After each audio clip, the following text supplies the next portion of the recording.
नमक एक आवश्यक पोषक तत्व है। इसके बिना हम जी नहीं सकते। अगर आपको नमक और सोने के बीच चुनाव करना हो तो आप शायद सोना ही चुनेंगे, क्योंकि आप जानते हैं कि आप स्थानीय सुपरमार्केट में आसानी से नमक सस्ते दाम में खरीद सकते हैं। पर औद्योगिकरण से पहले खाद्य संरक्षण के लिए नमक को अत्यधिक महत्व दिया जाता था, क्योंकि इसका उत्पादन सीमित था। यही वजह थी कि दुनिया के कई हिस्सों में नमक को एक करेंसी के रूप में उपयोग किया जाने लगा। आयरन एज में सॉल्ट माइनिंग की प्रक्रियाओं में कड़ी मेहनत की आवश्यकता होती थी।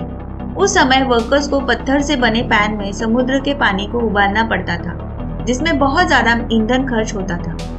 दूसरा तरीका था सोलर इवोपोरेशन, जिसमें समुद्र के पानी को महीनों तक धूप में सुखाना पड़ता था, और दोनों ही तकनीक बहुत ही मुश्किल होते थे। इसमें मेहनत बहुत ज्यादा और सप्लाई काफी कम था, क्योंकि उस समय लोग बड़े पैमाने पर नमक पर निर्भर थे और सॉल्ट माइनिंग और सॉल्ट फार्मिंग काफी मुश्किल था, तो नमक का मूल्य बहुत ज्यादा था। रोमन काल में नमक एक मूल्यवान वस्तु थी, जिसे व्हाइट गोल्ड भी कहा जाता था। रोमन सेना के सैनिकों को कभी कभी पैसे के बदले नमक दिया जाता था। उनके मासिक भत्ते को सैलरियम कहा जाता था, जिसका मतलब था सॉल्ट मनी, और यही शब्द आगे चल के सैलरी हो गया। वेस्ट अफ्रीका के लोगों के पास नमक के लिए बहुत कम संसाधन थे, जबकि गोल्ड माइनिंग उनके लिए बहुत आसान था। और वहीं नॉर्थ अफ्रीका के रेगिस्तान में रहने वाले लोग आसानी से सॉल्ट माइनिंग कर सकते थे, लेकिन गोल्ड नहीं। और जैसे ही इन्हें पता चला तो इन दोनों में नमक और सोने का व्यापार शुरू हो गया।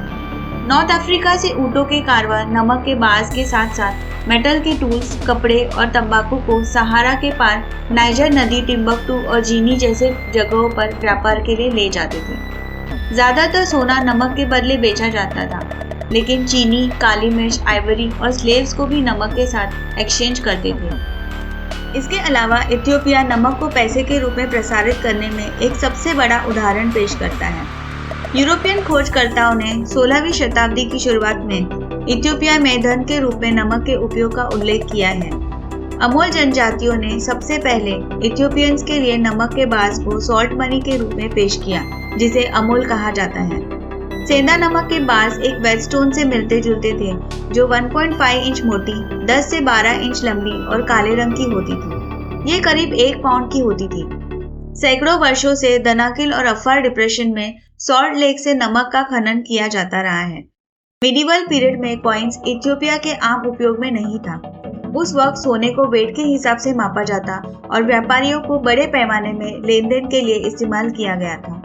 लेकिन ज्यादातर लोग बार्टर सिस्टम का उपयोग करते, जिसमें पैसे के बदले वस्तुओं का उपयोग होता था, जिसमें से एक वस्तु थी नमक। हालांकि समय के साथ साथ इंडस्ट्रियलाइजेशन के बाद नमक का उत्पादन उतना लेबर इंटेंसिव नहीं रहा और काफी आसान भी हो गया, जिसकी वजह से ये बेहद सस्ता हो गया, और इसी वजह से धीरे धीरे उसका करेंसी में उपयोग भी कम होता गया। अगर आप इसी तरह की और भी इंटरेस्टिंग वीडियोस देखना चाहते हैं तो हमारे चैनल को सब्सक्राइब जरूर कर लीजिएगा।